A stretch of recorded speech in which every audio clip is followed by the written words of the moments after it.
So they do all these things to him, and the people that are responsible are either retired or they're running the show. They're high-ranking officials. That's scary, man. That's really scary. Those are the same people that are going to do it to the next black man, to the next generation. Hello fam, welcome to the African Diaspora News Channel. I am Wongel Zelalem bringing you this report. Today's report comes from the US. Another black man was arrested wrongfully and now he's a free man after 28 years of serving for nothing. Really, he was innocent, but he was blamed.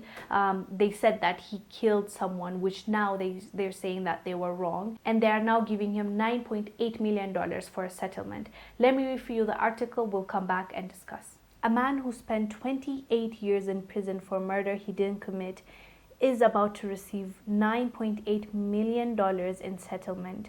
Officials in Philadelphia on Wednesday agreed to pay $9.8 million to an exonerated black man who spent 28 years of his life in prison after he was convicted for a murder he did not commit. Prior to his conviction, Chester Holman III had no criminal record. Then a 21-year-old armored car driver was driving around Center City. In 1991, when he was pulled over and arrested for allegedly fatally shooting a student from the University of Pennsylvania in a botched street robbery, Holman was, however, exonerated last year at the age of 49 after a judge ruled the evidence the police and prosecutors used was based on fabricated statements from witnesses they coerced. They also reportedly withheld evidence that could have likely implicated those who committed the crime. Holman said, "There are no words to express what was taken from me, but this settlement closes out a difficult chapter in my life as my family and I now embark on a new one."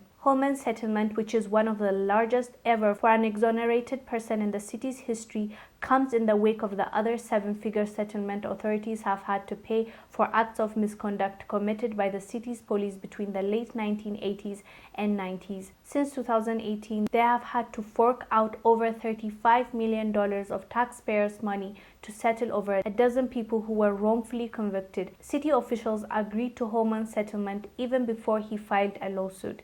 Speaking with the Inquirer, Holman's attorney Amelia Green said authorities were forced to swiftly resolve his case due to the weight of the evidence proving his innocence. City officials and the police have, however, not admitted any wrongdoing. There was irrefutable evidence that Chester was innocent, is innocent, and has always been innocent and would never have been wrongfully convicted aside from extraordinary police misconduct, Green said. Holman's attorney also said their client, who always maintained his innocence while incarcerated, was racially profiled by the police just because the car he was driving matched the description of the assailants. The two witnesses confirmed Holman as the shooter at the trial also recanted, saying they were coerced by the detectives handling the case. Detectives also allegedly ignored crucial tips and evidence that strongly linked likely suspects to the murder because they were already building their case around Holman. The Conviction Integrity Unit revealed, according to the Inquirer, prosecutors also failed to present that evidence which would have vindicated Holman to the defense during the trial.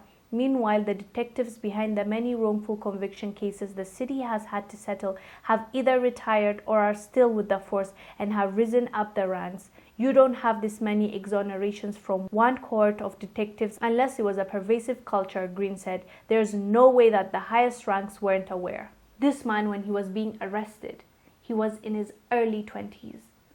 They threw him in jail, and after 28 years, at the age of 40-something, now he's a free man. They gave him $9.8 million, which they say is the highest. In recent times, they haven't paid that much, at least in that state. But I don't know how I feel about this. Yes, he's a millionaire now. He's being given money. But they took away such a crucial time of his life. His 20s, his 30s, he spent in jail when this guy was innocent. And the sad part is, it was not by mistake that they sent him. Once they found out that it was a mistake, they pushed harder. They made up stories. They coerced people to become witnesses where basically they lied on this man. When he went in there, he was a young man. So at that point, on this young man, just because the car he was driving looked like the car that those people, whoever they were, I'm not sure if they've now found out who they are, just because the car matched, he was arrested and jailed, and he was wrongfully convicted. He was in jail for 28 years for a crime he did not commit. Can you imagine? Like, for them to find out, the police and the people that were involved, the prosecutors, after they found out that he's an innocent man, or at least found out that this doesn't match, this man maybe didn't commit this murder, they still went ahead and tried him. He went to jail for that. And they're saying now, this article says, this article was written by Face to Face Africa. Now at this point, all those people that were involved in wrongfully arresting and convicting this guy are either retired or in the high top ranks, like top ranking in the police or in prosecution. They're just the main guys running the show right now in that state. How is this fair? They're not going to face any music for what they have done. Nothing. This guy just lost half his life. Yeah, they're giving him 9.8. I mean, it's something. I'm not saying it's nothing. I'm glad they're giving him this money. At least when he's out of jail now, he doesn't have to worry about finding a new job, because, you know, convicts, they find it hard to find a job, even if now they're saying that he didn't commit it. You know, it's still a stain in your name and in your credentials and your CV. So they do all these things to him, and the people that are responsible are either retired or they're running the show. They're high-ranking officials.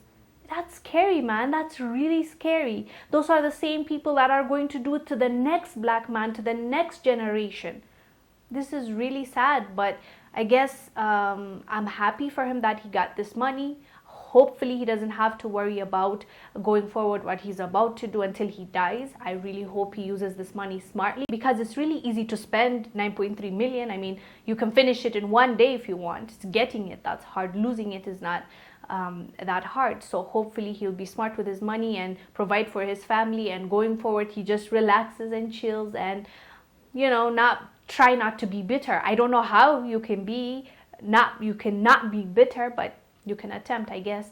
So anyways, guys, do let us know down below what your thoughts are about this guy being wrongfully arrested and all these witnesses and evidence being concocted to throw him in jail just because they wanted a number, I guess, to say we've prosecuted this many people and the streets are now clear. I don't know what the deal is, but do let us know down below what your thoughts are about this man going through all this and about the settlement he has received.